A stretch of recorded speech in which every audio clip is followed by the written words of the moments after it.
We shall never surrender! If Hitler was the man who struck fear into the hearts of all of Europe, then Winston Churchill was the only man in Europe brave enough to take him on. He was a quirky old man who drank whiskey for breakfast and had a typist record his thoughts while he bathed. But he was also the hero who saved Britain with a daring gamble. The Chamberlain who has lost the... It's May 1940. Hitler, like a ravenous beast, invaded Poland, Denmark, and Norway with his troops. Now, 3 million German soldiers have set their sights on Belgium. Hitler's greed knows no bounds, and he wants to devour both Britain and France. At this time, British Prime Minister Neville Chamberlain, with his weak-kneed political tactics and self-serving policies, has completely lost the patience of the members of Parliament. His resignation is inevitable. The Foreign Secretary, Lord Halifax, who was originally the front-runner to succeed Chamberlain, turns out to be a coward. He doesn't want to take on this mess because he knows he lacks the ability to handle it and the courage to calm the panicked public. With no other choice, Chamberlain has to turn to an old drunk. Who could have imagined that this old man, who needed to down half a kilogram of whiskey for breakfast and never got out of bed before noon, would one day become the hero who saves all of Europe? Churchill was known for his odd temper and fiery personality. His demands for typing were incredibly strict, almost to the point of being crazy. He even had the typist wait outside while he was in the bath so he could jot down his brilliant ideas at any time. On May 10, 1940, Churchill was called upon in this critical moment. Becoming the prime minister had been his lifelong dream, but this was not a good time to take on the role. It meant that Churchill would face immense responsibility and pressure. Nevertheless, he accepted the appointment. The King of Britain visited Churchill in person. At first, the king was clearly disgusted with this old man, which was evident from his impatient expression during their first handshake. But since Churchill was the only one capable of uniting the political parties and leaving Britain to peace, the king had to swallow his dislike. Soon, Churchill moved into 10 Downing Street, the official residence of the prime minister. To gain the support of the Conservative Party, he quickly formed his war cabinet and invited Chamberlain and Halifax to join.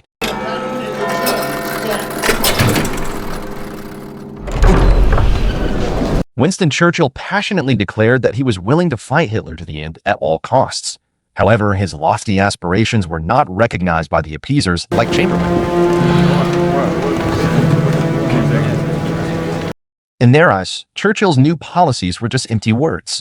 At this time, the situation in the European continent was extremely grim.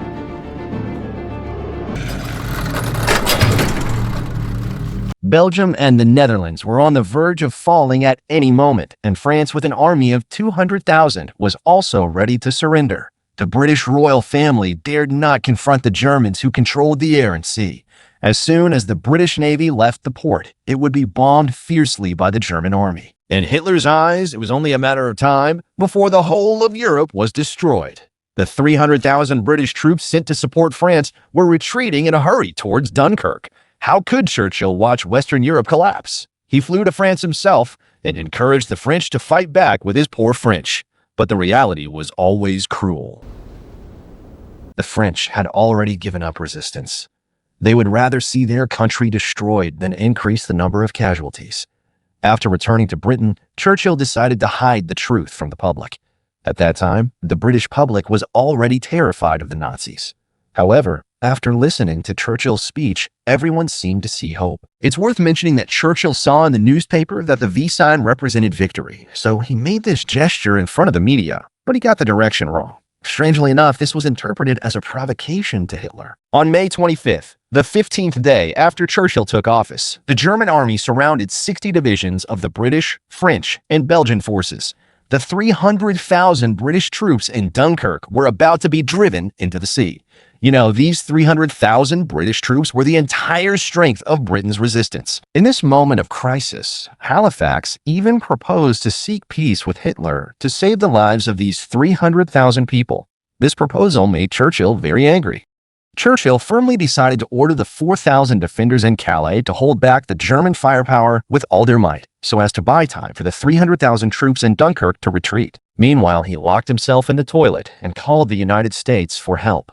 He almost begged the United States to send aircraft carriers to pick up the 300,000 British troops from Dunkirk. But the United States mercilessly refused his request on the grounds of its neutrality treaty. The life and death burden of 300,000 people fell entirely on Winston Churchill. Since he couldn't count on others, he had to rely on himself. He called Admiral Ramsay again and ordered him to mobilize all civilian vessels over 30 feet to go for the rescue.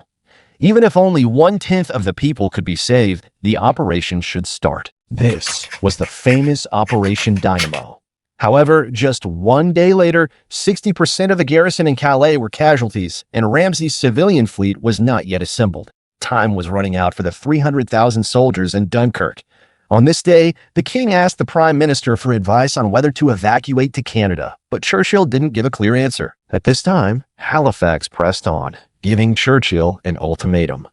If he didn't consider peace talks within 24 hours, he and Chamberlain would resign from the cabinet and initiate a no-confidence vote to impeach Churchill.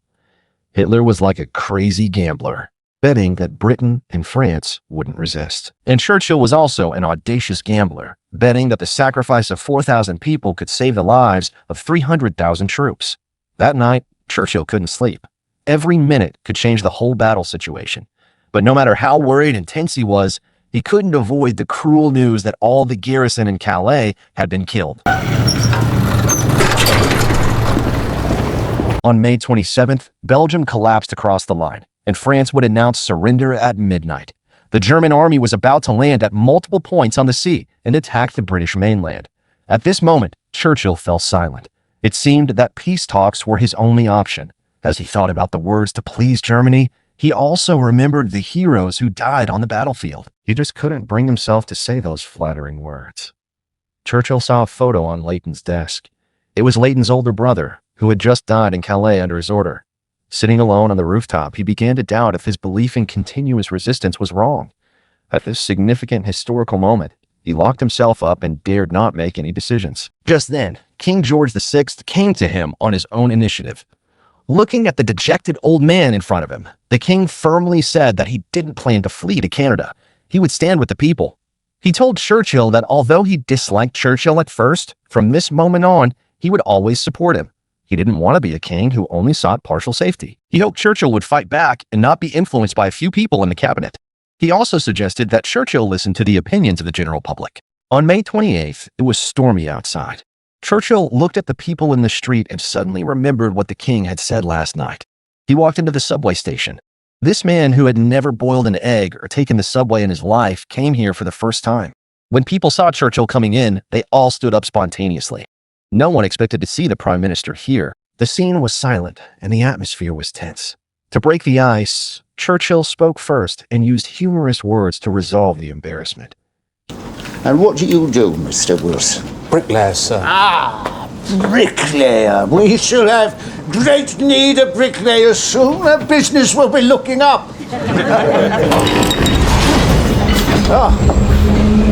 Progress. What would you say to that? Never. Well, you'll never give up. No, never. Here, he asked the question he had always wanted to ask. The little girl's determination and everyone's resolve to fight to the death made Churchill stop wavering. At this moment, Churchill's steps became firm. He went to the Parliament and summoned all the members of the House of Commons.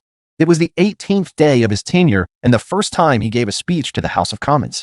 Here, people's reactions were the same as on the subway. To prevent the Nazi flag from flying over Buckingham Palace, everyone decided to fight back. Even if this historic island failed in the end, they would shed their blood on this land. From this moment on, Churchill no longer considered peace talks or compromise. He only thought about how to lead the people to resist. We shall fight with growing confidence and growing strength in the air.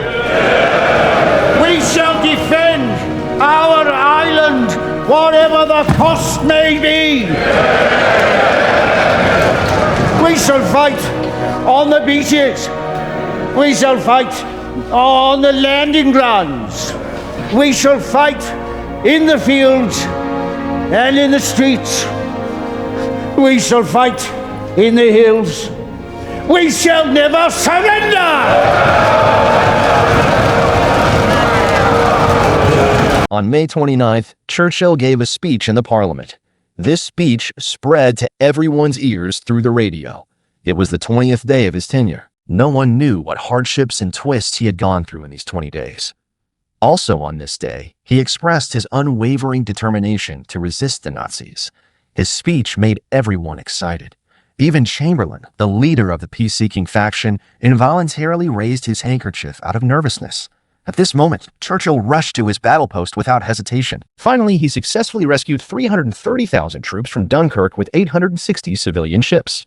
5 years later, on May 18th, Britain and its new allies declared victory in the war. In the long river of history, Churchill wrote a legend with his courage, perseverance, and faith. He showed us that in the face of despair, as long as we have firm will and fearless spirit, we can create miracles.